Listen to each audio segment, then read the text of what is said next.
승부입니다.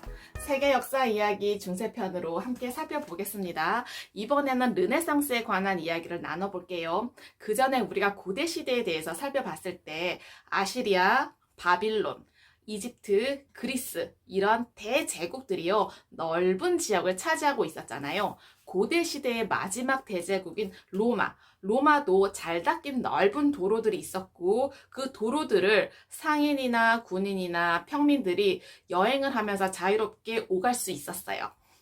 그리고 그 국경 안에 사는 사람들은 같은 법을 따랐고 같은 언어를 사용했죠.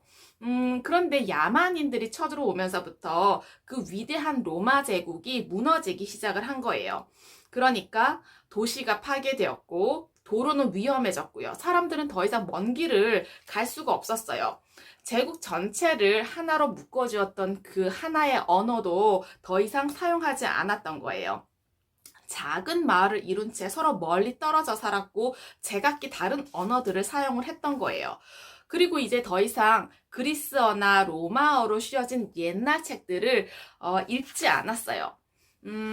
이 사람들은요, 목숨을 부지하기 위해서 쌀 한 톨이라도 더 경작해야 했고 야만인들이 언제 들어올지 몰랐기 때문에 불안에 떨어야 했던 거예요. 그러니까 로마가 멸망한 지 수백 년이 지난 뒤에 유럽의 역사도요 그 과정을 되풀이했어요. 그러니까 어느 작은 왕국에 탁월한 전사가 나타났어요.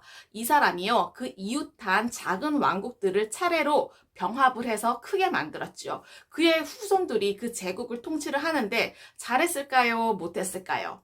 네, 잘 못하다 보니까 다시 작은 왕국들로 나누어진 거죠. 이런 과정들을 거치면서 숱한 제국이 일어났다가 무너졌다가 일어났다 무너졌다 했어요. 그리고 그 과정에서는요, 기독교도 그 다음에 이슬람교도의 갈등이 있었어요. 이렇게 로마 제국이 멸망하고 몇 세기 동안을 우리는 중세시대라고 불러요.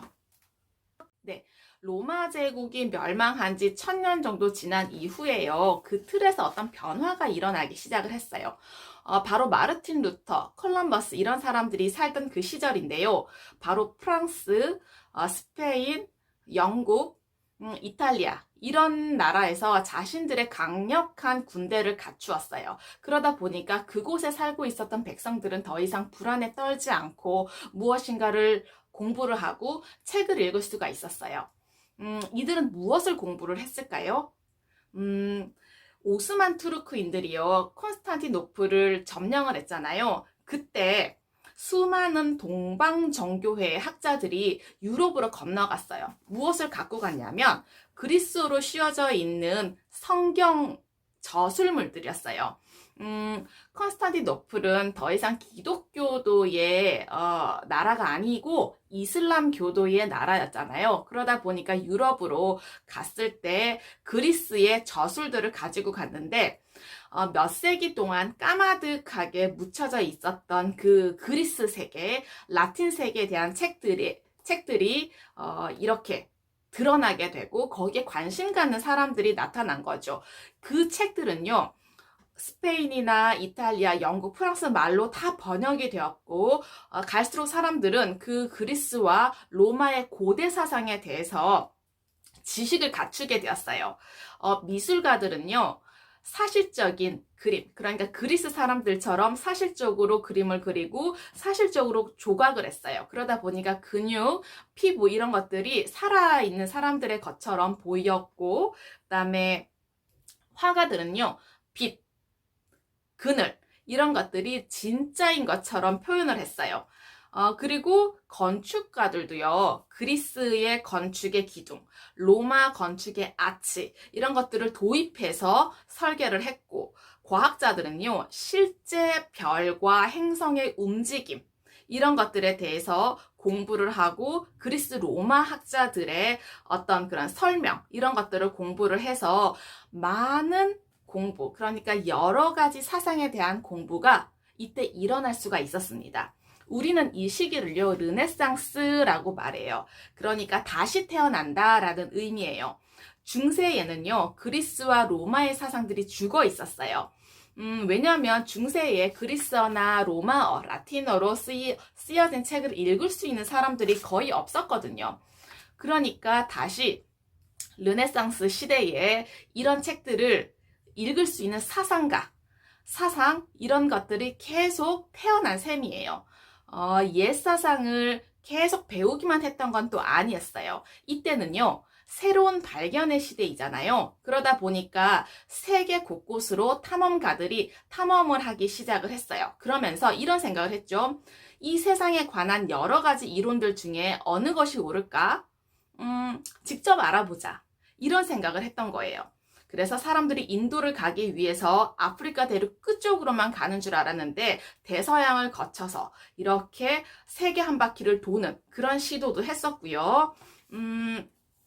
스스로의 눈으로 바라보면서 세상의 진실을 발견하고 싶어 했어요. 이런 생각을 했어요. 신이 세상의 모든 것을 창조하셨다.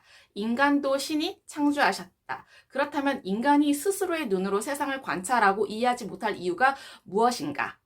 네, 그러면서 이 르네상스는요, 과학적인 사고의 방식의 근원이라고 볼 수가 있습니다. 네, 고대, 중세, 근대, 현대의 시기 동안에요, 이 세상을 가장 크게 변화시킨 게 무엇일까요? 아주 많은 발명품들이 있는데 그 중에서요, 바로 인쇄술이라고 해요. 중세 수도사들이 한 권의 책을 베껴 쓰는데요, 1년의 시간이 걸렸어요. 그런데 독일, 그러니까 마르틴 루터의 나라 독일의 요하네스 구텐베르크라고 하는 젊은이가 금 세공 수업을 받고 있었어요. 금과 은을 녹여서 거푸집에다가 붓는 그 작업을 계속 하다가 문득 이런 생각이 들었어요.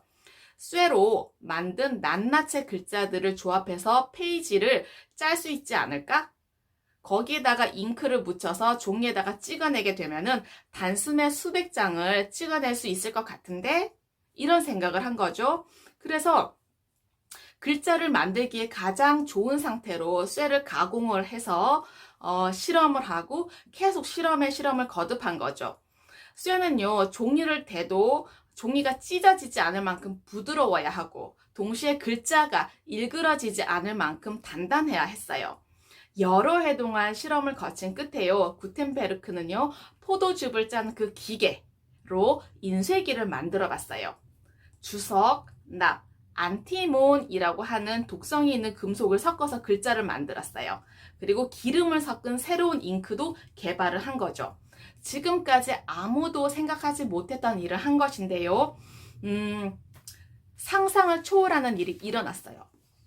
바로 성경의 모든 페이지를 조판하는데 몇 년이 걸렸고 그 조판을 마친 뒤에요, 구텐베르크와 20명의 조수들은요, 1년 만에 450권의 성경책을 만들어냈어요. 바로 20명의 수도사들이요, 한꺼번에 달려들어 손으로 글씨를 썼을 때 90년의 시간이 걸리는 작업을 1년 안에 마친 거죠.